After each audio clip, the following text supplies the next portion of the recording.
नमस्कार दोस्तों, welcome to Unacademy YouTube channel. मेरा नाम है ऋषभ एंड आज हम बात करेंगे यूपीपीएससी मेंस के बारे में। मेंस के अंदर हम जीएस में किन गलतियों को हमें नहीं करना चाहिए और उन गलतियों को ना करते हुए हम अपने जो है एसए में मार्क्स कैसे बढ़ा सकते हैं, अपने मेंस के मार्क्स कैसे बढ़ा सकते हैं, उन चीज़ों पे हम चर्चा करेंगे इस बारे में। और एक बार फिर से इस बारे में हमारे साथ बात करने के लिए हमारे साथ हैं 2017 की टॉपर जिन्होंने रैंक 16 जो है उसके अंदर हासिल करी है 2017 के अंदर and she got the posting for deputy superintendent of police, miss Aarushi Mishra. तो मैम, स्वागत है आपका अनअकैडमी यूट्यूब चैनल पर एंड थोड़ा सा ब्रीफ डिस्कशन दे देते हैं हम अपने लर्नर्स को आपके बारे में कि आपका बैकग्राउंड क्या है, थोड़ा सा ब्रीफ में, क्योंकि जो काफी सारे लर्नर्स हमारे पहले से जानते हैं आपको, बट थोड़ा जो है जिनके बारे में जो नए जुड़े हैं उनको थोड़ा सा पता। हेलो फ्रेंड्स, आप लोग कैसे तैयारी कर रहे हैं इस समय? It is a very stressful time और हम एक दो बार आपसे मिल चुके हैं और इसलिए आप मुझे जानते भी होंगे, लेकिन मैं अपना इंट्रोडक्शन आपको देती हूँ।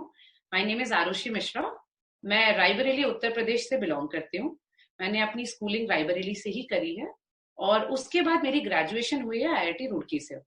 उसके बाद मैंने प्रिपरेशन स्टार्ट करी और धीरे धीरे मैंने जो अपनी गलतियों से सीखा है जीएस में और जीएस के मेंस के लिए और ऑप्शनल के लिए, और स्पेसिफिकली अगर क्योंकि मैं ह्यूमैनिटीज मैंने ऑप्शनल लिया था जबकि मैं इंजीनियरिंग बैकग्राउंड से हूँ, तो इसमें क्या नहीं करना चाहिए और क्या करने से नंबर आ सकते हैं थोड़े ज्यादा, वो मैं आपके साथ आज शेयर करती हूँ। ओके मैम, तो सबसे पहले हम बात करते हैं मेंस के अंदर की नॉर्मल जीएस पेपर्स जो होते हैं, GS paper 1, GS paper 2, GS paper 3 and 4।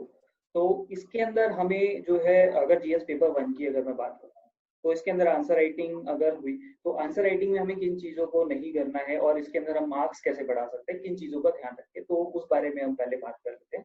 तो हम बता सकते हैं आप इस बारे में। हाँ, देखिए ये जीएस 1 से 4 तक में ही अप्लाई होगा, लेकिन स्पेसिफिकली 1, 2, 3 में तो ये बिल्कुल अप्लाई होता है कि हमें क्या क्या हम गलतियां कर देते हैं। स्पेसिफिकली अगर हम यूपीपीसीएस का पेपर देखें तो हमें ये गलती नहीं करनी है कि हम उसको सोचें कि हम वर्ड लिमिट में ही लिमिट करके चले आएंगे। वो वर्ड लिमिट होती है, लेकिन आपको अगर वो करना है तो आप उसके तरीके निकाल सकते हैं, आप उसको पॉइंट्स में लिख सकते हैं, आप थोड़ी चीजें डायग्राम्स में प्रेजेंट कर सकते हैं, लेकिन आपको गिवन स्पेस पूरा भरना है। चाहे वो अपनी हैंडराइटिंग से भरे, चाहे वो gap of between two lines से भरे, लेकिन आपका पूरा का पूरा आंसर शीट कवर होनी चाहिए। तो पहला पॉइंट तो ये, लेकिन एट द सेम टाइम वो ये भी नहीं लगना चाहिए कि आपने किताब लिख दी है उसमें बहुत छोटे फॉन्ट में। वो ओपन होना चाहिए, खुला होना चाहिए, देखते ही नहीं लगना चाहिए कि आपने 200 वर्ड की जगह 500 वर्ड का आंसर लिखा है। लेकिन वो 200 से 300 एक्सीड हो जाएगा और पूरी पेपर भरे रहेंगे, तो वो आप सबसे पहला पॉइंट वो जरूरी है। दूसरा पॉइंट ये आता है डाउट कि हम आंसर पॉइंट्स में लिखें या पैराग्राफ में लिखें।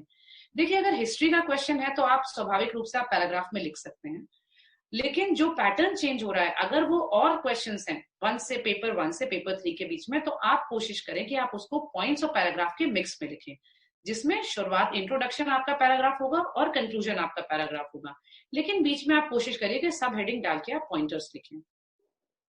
फिर हम तीसरी बात पे जो आते हैं, वो हम ये सोचते हैं कि हम वहां जाएंगे तो ही हम बहुत ही ब्रिलियंट इंट्रोडक्शन और बहुत ही ब्रिलियंट कंक्लूजन लिख देंगे। ऐसा कभी भी नहीं हो पाता है, क्योंकि वहां पे आपके पास सोचने का वक्त नहीं रहता। तो जो मैं आपसे कहना चाहती हूँ वो ये कि आप फैक्ट शीट तैयार करिए। पर टॉपिक वाइज आपके पास फैक्ट शीट होनी चाहिए कि क्या 2 फैक्ट आप कोट कर सकते हैं इंट्रोडक्शन में, एक फैक्ट और एक फैक्ट कहीं बॉडी में, और हर टॉपिक के हिसाब से गवर्नमेंट ऑफ इंडिया और गवर्नमेंट ऑफ उत्तर प्रदेश क्या स्कीम्स चला रही है, आप वो भी फैक्ट शीट अपनी अलग बनाइए। ये आपके हैक्स हैं जिनको आप याद कर सकते हैं।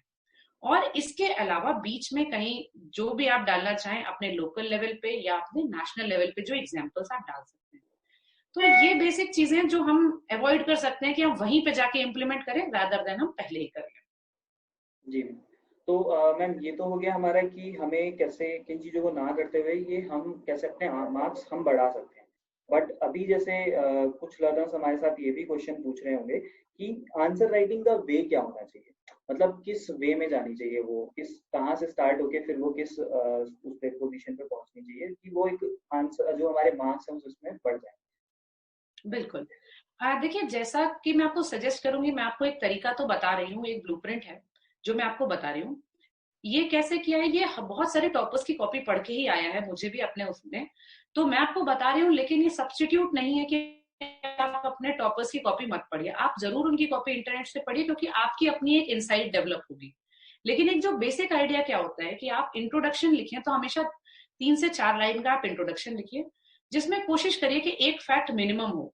उससे बात ये होती है कि आपका आंसर डिफरेंट होता है और बच्चों से, क्योंकि हर बच्चा या तो वेग बात लिखेगा या डेफिनेशन लिख देगा। आपको कुछ नहीं आया तो आप अपने डेफिनेशन लिख दीजिए।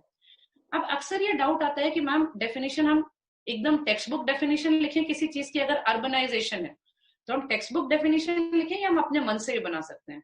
आप अपने मन से बना सकते हैं, बिल्कुल बना सकते हैं, लेकिन वो एक होलिस्टिक डेफिनेशन लिख दीजिए जो कि गलत नहीं रहनी चाहिए।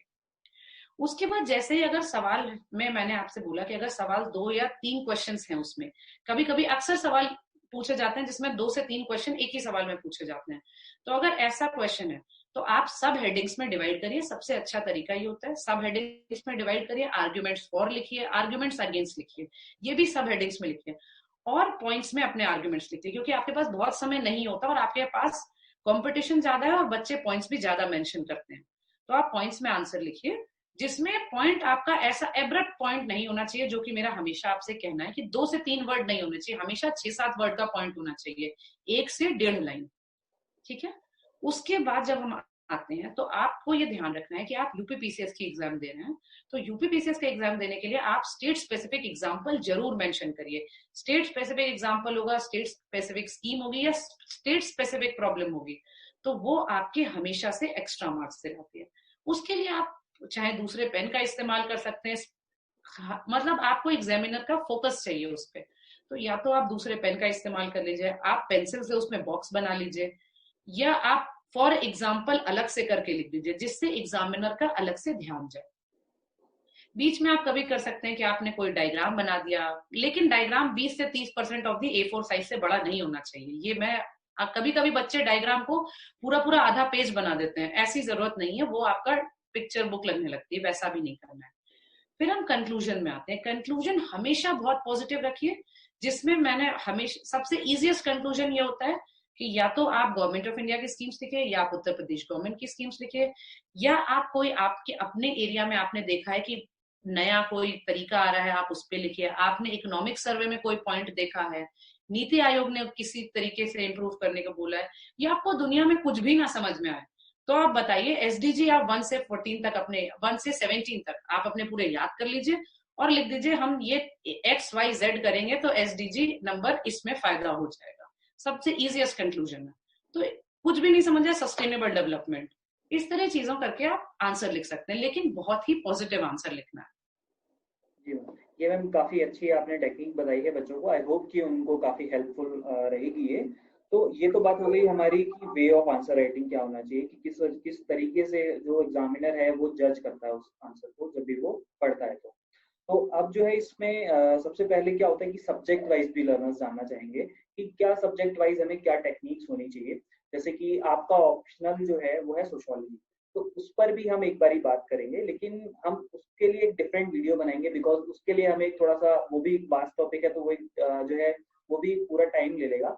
तो उसके ऊपर भी हम एक वीडियो बनाएंगे, तो लर्नर्स उस वीडियो के लिए भी जल्दी वेट करना, हम जो है बहुत जल्द उस वीडियो के साथ आएंगे। एंड बात हो रही है जो अगर यहाँ पर आंसर राइटिंग की, तो अनअकैडमी पर भी एक फ्री मैराथन चल रही है इस टाइम पे, जैसे कि लॉकडाउन है तो आंसर राइटिंग मैराथन चल रही है यूपीपीसीएस के अंदर, रोज रात को 9 बजे, तो आप उसे भी ज्वाइन कर सकते हैं। इसका लिंक आपको जो है डिस्क्रिप्शन में मिल जाएगा। तो अब हम मिलते हैं दोस्तों अपने नेक्स्ट वीडियो में, तब तक के लिए धन्यवाद। धन्यवाद मैम, लेट्स टेक इट।